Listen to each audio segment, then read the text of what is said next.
Good morning, Jack.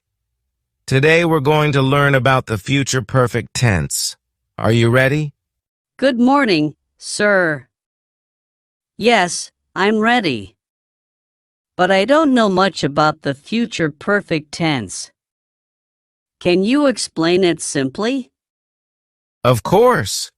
The future perfect tense is used to talk about something that will be completed by a certain time in the future.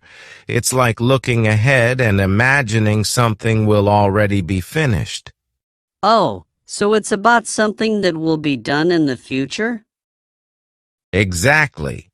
We often use it with time expressions like by tomorrow, by next week, or by the time. The structure is simple. We'll have plus past participle of the verb. We'll have plus the past participle. Can you give me an example? Sure. Let's say it's Monday and you have a project due on Friday.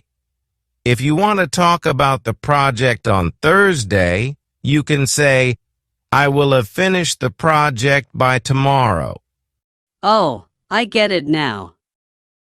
So by Thursday, the project will already be finished.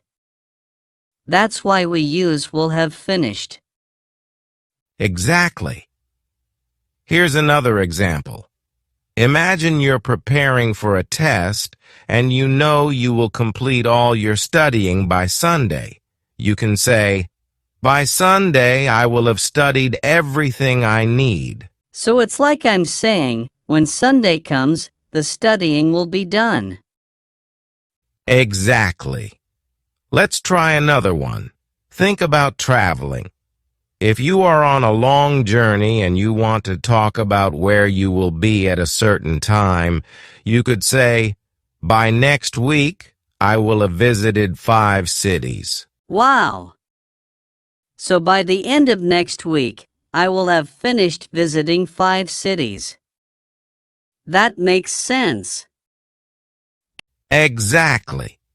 Now remember, the future perfect tense is not for things happening in the future, but for things that will already be completed by a certain time in the future. Got it. So it's for completed actions by a certain time in the future. What if I want to make it negative?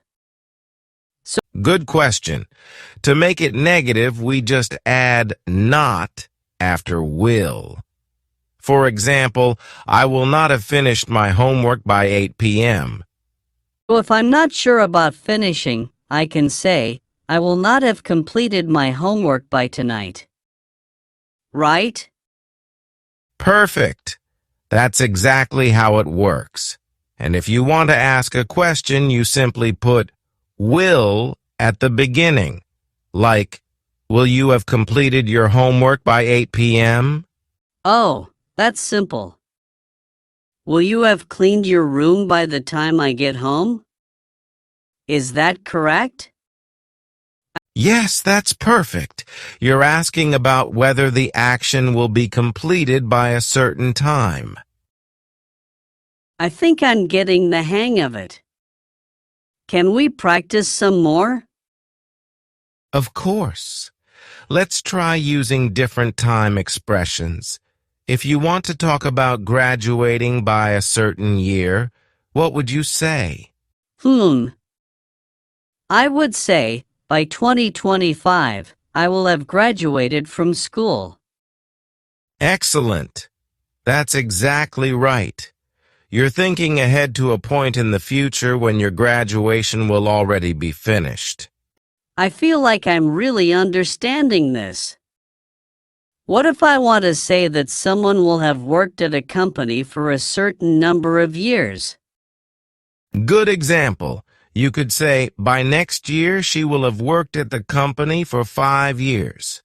Oh, I see. The action of working will already be done for 5 years by next year. What if I'm talking about something in a shorter time, like tomorrow? In that case, you can still use the same structure. For example, By tomorrow, I will have read 3 chapters of my book. So it works for both long and short periods of time? Exactly. It doesn't matter how far in the future it is. The important thing is that the action will be completed by that time. This is really interesting. I think I can use it in real life now. Can I try another one? Absolutely, go ahead. Okay. By next month, I will have saved enough money for a new phone.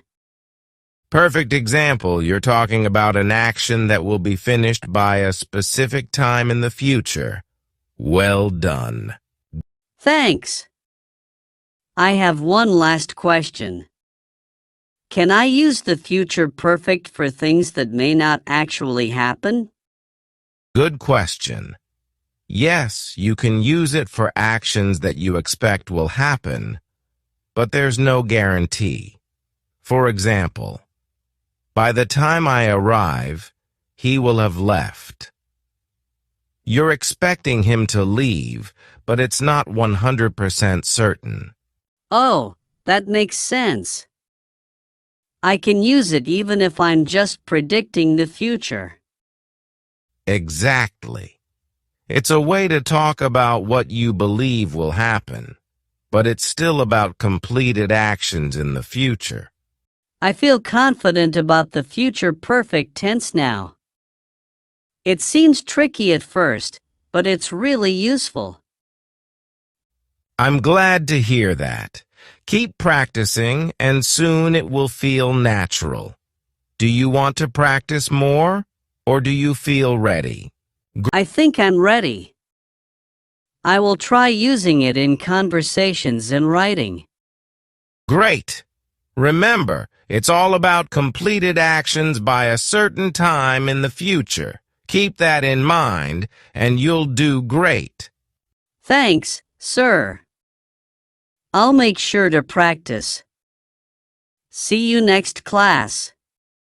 You're welcome, Jack. See you next time, and keep up the good work. I hope you liked this conversation. If it helped you improve your English a little more, please subscribe to the channel and share this video with a friend. Thank you very much for your support. Take care.